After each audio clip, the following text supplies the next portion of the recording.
Oh, and welcome to SquishiVision. I just finished watching the first three episodes of Tales of the Empire, which were the path of fear, the path of anger, the path of hate. I think something in that order. Obviously, the path to the dark side. And this is essentially Morgan Elsbeth's backstory before we see her in Ahsoka.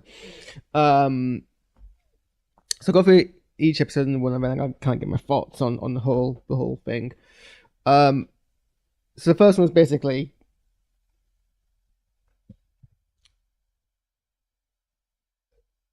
we were seeing the Dathomir and Riches get wiped out by Grievous's invasion. It's an event that we already saw in the Clone Wars, but we saw it from a different angle. We saw it from Morgan Elsbeth's kind of angle, and basically fighting for their lives.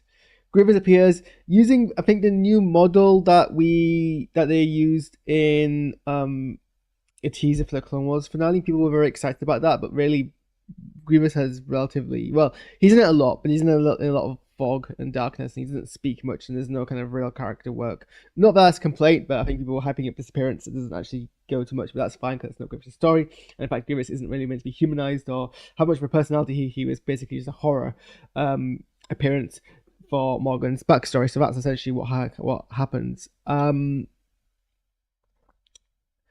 So she's a mother died and everyone else died, and she manages to survive but faint, and I guess that's how she survives. I think she's one of three Dathomirian survivors, apart from um, Ventress and Merrin. See, I'm usually someone's like, I know I have differing opinions on fan service, and I think generally as a rule of thumb, unless it serves a story, you should tend to shy away from it. But it would have been nice to get one of the Dathomirians in the background be an animated appearance of Merrin, just to like see Merrin in a narrative that's not obviously the games or this book. But alas, no. But because we know Merrin was around then, we don't really see how she survives. But maybe that's a story for another time. Or I mean, I don't know. Maybe this book here will actually explain how it happens. It does. It does. There is a section of it where she flashes back to Grievous's invasion, and it's actually a nice coincidence that I started reading this book before I watched this episode, because Merrin has actually very similar motivations. I won't spoil it too much in case you want to read this book. It's Star Wars Jedi Battle Scars by Sam Maggs. When was this released? This was written in 20, so this was released last year. I can't really show you it properly because for some reason my chroma key, even though it's green, I mean, I guess I can show it properly if I turn it off. Keys out blue for some reason. It's too similar, but that's the book. If you're interested in it, it's all right. It's very much. You can tell this is the writer's third published work. Again, not as a criticism. It's probably how I would write my first couple of books if I ever get to that point in life. Very kind of learned, or practiced rather. But we're not here to talk about Battle Scars. We're here to talk about the first three episodes of this. So it's very simple backstory. She gets picked up by I think hitherto unknown mountain clan. Not sure if they're Night Sisters or just Dathomirians who live in the mountains. They take her in, and they do have some kind of magic powers, but their magic powers seems to be more light side based and dark side based. And it is Merrin's fear, not Merrin, Elsbeth's fear. It's also weird, like you've got these like normal names like Morgan Elsbeth, and then you've got like these less normal names but not odd like Merrin, and then you've got Asajj Ventress. There's no consistency with naming in Star Wars. People have like either the most bizarre names or the most normal sounding names. So yeah, her fear basically leads her to take a bunch of the mountain clan and to go fight some of the droids and gets a few of them killed. But but obviously she doesn't learn anything from there. She goes and lets the fear kind of push her to the next stage, and that's the next episode, which is anger, and she's trying to align with the Empire so she can get revenge, which is another difference actually to what Merrin's motivations are, because Merrin in this book talks about how she is fighting the Empire even though she knows that the Empire isn't exactly the droids that killed her people, but also kind of are. And so she directs, and it's commented on by both herself and Cal, that she is directing her anger against the separatists who killed her people towards the Empire, and it's actually quite dark. I'm only in like the first 2-3 chapters, 2 chapters of this book, but you go into her mindset, and she talks about how she gets a kind of a sense of satisfaction, enjoyment, and fun out of killing the stormtroopers, because it kind of makes her feel like she's sparking a fire that keeps the people alive. To be fair, Cal also talks about how much he likes killing stormtroopers, and if you play the game, that's not entirely surprising because Cal is psychopathic, to be frank. So but it's interesting that that's what Merrin does, whereas Morgan Elsbeth decides instead that she's going to align with the Empire to empower herself to get power and then get revenge against the people who destroy their people. I'm not entirely sure who that is at this point, because obviously separatists are not a thing anymore, and the Empire is basically the successor to that. Although how many people really understand that is unclear. Maybe Morgan just doesn't realise that, because obviously that's not what the Empire is trying to pretend, and so only very few people have realised that it was the part of one big kind of scheme. So essentially she goes, I think she's designing a type of TIE fighter, a tri-wing fighter,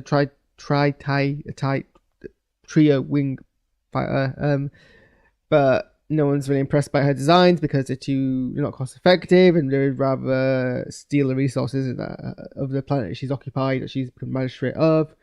However, Pilot, what's his name? Thrawn's like aide recognizes that there's obviously potential here that would satisfy Thrawn, and Thrawn basically takes her under protection, staves off the elements of the Empire and gives her that kind of foothold to start her industry, which kind of leads her to where we see her next. And it's also established that she's very willing. She doesn't feel a connection to the people that she's managed to manipulate into giving her power, which is very kind of fascist alluding, like, you know, the whole idea that fascists don't get into power by like violence or occupation, or they do when they free Palestine, but often they will also get into power by tricking you into thinking, and interest, they get into power in their own countries by tricking you into thinking that, because obviously Israel is hurting Israelis as well by perpetuating the conflict. So they get into power by tricking you into thinking that they're the good guys, and that's what Morgan kind of does here. But then she kind of drops the veil. She does something about how they're ungrateful because they don't appreciate the work that she's putting them through to help their community, and then essentially with Imperial backing, she essentially just occupies the place. And then we jump forward until after the end of the rebellion to the New Republic era, and probably immediately before Ahsoka is set, where a delegate from the New Republic comes and tries to arrest her. It's a very foolhardy plan. I don't know if it's hubris. It's basically an ambassador and 6 guards, and they all get killed. Very kind of, I mean, with minimal casualties to Morgan's forces. And at this point, Morgan has kind of fully embraced the hate aspect, and she is consumed by it. And she's like, well, all my life, the worlds that I've been in have all been consumed and destroyed. So why should, you know, I spare any other place the same fate? And, you know, kind of true to her word there, she starts burning down the place, and we're very much setting up Ahsoka. We hear Kryze's voice in a distress beacon to summon her. So yeah, it always consists of the character. It explains how she gets places, not hugely why, as in like there isn't really a character development here. There's not like a progression, or well, there is, but it's not. It's very minimal, and I think part of it is like, well, we never really needed to know why Morgan was doing what she was doing. I don't think, or rather, if there ever was a question of why is Morgan doing what she's doing, the answer is exactly what nothing hugely, massively kind of out there. Her planet got destroyed, and she wants power in revenge. I mean, to be fair, these are very short pieces of animation. They're 15 minutes each. The first 3 episodes, so it's 4 or 5 minutes. It's more compelling than anything the Bad Batch did for most of its runtime. To be fair, even it is a tiny bit stretched out. I mean, I think maybe instead of it being 4 or 5 minutes combined, it could have been like about half an hour. You could have done it in 10-minute sections, 10-minute acts, rather than 15-minute acts. But other than that, I mean, I'm not hugely complaining. I think it's very casual, easy Star Wars viewing. As you expect from an anthology series, there's nothing we're expecting high art here. Although, I suppose, to be fair, you can do high art with just a little, so maybe they could have done that. So it's not hugely interesting kind of what happens to a character. I'm not blowing up compelled, but I think it is, someone's basically the approach here is, let's depict the 3 stages of going to the dark side. From someone we already know. Here's Morgan Elsbeth, let's just use her. And it was nice to see kind of some of the sets and animation. There are some shots which are replicated. The shot that opens up episode 2 of Coruscant, I think, is meant to be a direct homage to what opens up episode 3, Star Wars episode 3, Revenge of the Sith. There's a shot where the New Republic ambassador is facing against Morgan Elsbeth in her palace, and it's a shot-for-shot remake of the area that Ahsoka meets Morgan in Ahsoka. In The Mandalorian. The part of her and Thrawn, most I think due to Lars Mikkelson's kind of delivery, but it was nice to see kind of Thrawn in animation again and kind of have that compelling voice. And this is the earliest we've seen Thrawn in new canon, so that was lovely. So those are my thoughts on this episode. It's free. I'm now gonna go and do some flight sim. I think I need to work out what times I have to. It's be gone by. Gives me 2.5 hours. I could do it. 3 hours even? Okay, well, I'm going to quickly go do washing up and get ready to flight simming. So I'll see you all soon. Thanks for tuning in. Bye.